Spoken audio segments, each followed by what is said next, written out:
सर्व अंगणवाडी सेविका ताई व मदतनीस ताई यांना माझा नमस्कार. स्वागत आहे तुमचं माझ्या चॅनलवरती. तर पहा 15 जून होऊन गेलेला आहे आणि आपली काही जी मुलं आहेत अंगणवाडी केंद्रामध्ये दररोज येणारी ती काय झालं आहे तर जिल्हा परिषदच्या पटावरती घेण्यात आले आहे, म्हणजे त्यांचे तिथं रजिस्ट्रेशन झालं आहे.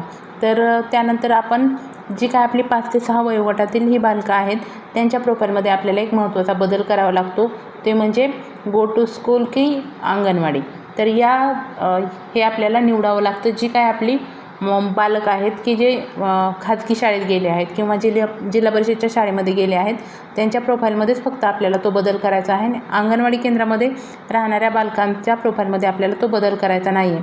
आणि जिल्हा परिषदच्या जे काही शाळा आहे त्याच्यामध्ये त्या बालकाचं रजिस्ट्रेशन झालं आहे का, म्हणजे खरंच त्यांनी ते बालक पटावरती घेतलं आहे का याची खात्री केल्याशिवाय तुम्ही त्या बालकाला गो टू स्कूल करू नका. किंवा एखादं बालक हे खाजगी शाळेमध्ये त्याचं ॲडमिशन झालं आहे का खात्रीशीर याची पूर्ण खात्री केल्यानंतरच हा बदल त्याच्या प्रोफाईलमध्ये तुम्ही करा.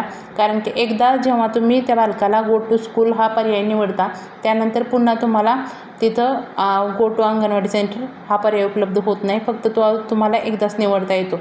परंतु अंगणवाडी केंद्रामध्ये जी बालकं सध्या शिकत आहेत त्यांच्या प्रोफाईलमध्ये मात्र आपण तो चेंज करू शकतो एक वेळा.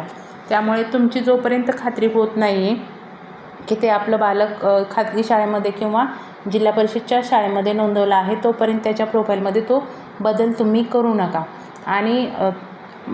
आणि जर तुमची खात्री झाली असेल की ते बालक अंगणवाडी केंद्रामध्ये येत नाही आणि जिल्हा परिषदच्या किंवा खाजगी शाळेमध्ये जात आहे तर मात्र तुम्हाला तो बदल करावा लागेल.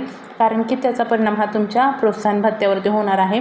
जर ते बालक त्या पटावरती नोंदवलं असेल तर तुम्ही इथं काय करणार, त्याची हजेरी दाखवू शकत नाही. म्हणजे ॲब्सेंटी दाखवली तर त्याच्या आहाराचे दिवस कमी होणार आणि तुमचे आहार आणि अनौपचारिक शिक्षण याची जी काही टक्केवारी आहे ती कमी होणार. त्यामुळे तुम्हाला प्रोत्साहन भत्ता येण्यास अडचण येणार आहे.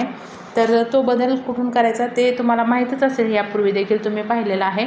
परंतु या व्हिडिओमध्ये पण आपण पाहूया की तो काही बदल आहे तो कसा करायचा त्या बालकाच्या प्रोफाईलमध्ये जाऊन.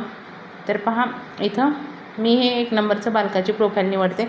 त्यानंतर इथं पहा, इथं आपल्याला हा जो पेन्सिलचं दिसतं आहे चिन्ह, इथं पहा चाइल्ड गोईंग टू अंगणवाडी. तर इथं तुम्हाला तो पर्याय उपलब्ध होईल.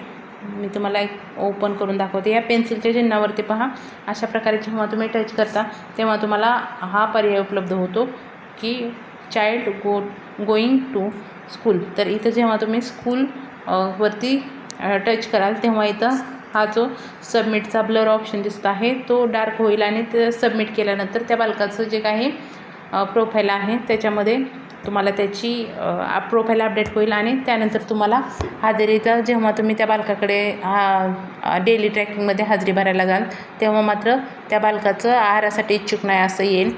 तर हा बदल तुम्हाला करायचा आहे. जेवढी काही तुमची खात्री केल्यानंतरच तुम्ही हा बदल करा. मी तर सांगेन, म्हणजे परत आपण त्या गोष्टीमध्ये बदल करू शकत नाही. त्यामुळे जोपर्यंत खात्री होत नाही तोपर्यंत ह्या गोष्ट करू नका. आणि जर खात्री असेल तर मात्र तुम्ही नक्कीच तो बदल करा, जेणेकरून तुमची ही बालकं जी आहेत ते ॲब्सेंटीमध्ये पडणार नाहीत आणि तुमच्या आहाराची टक्केवारी कमी होणार नाही. तर एवढ्यासाठी हा व्हिडिओ बनवला होता. जर व्हिडिओ तुम्हाला आवडला असेल तर व्हिडिओला लाईक करा. चॅनलवरती नवीन असाल तर चॅनलला सबस्क्राईब करायला मात्र विसरू नका. धन्यवाद.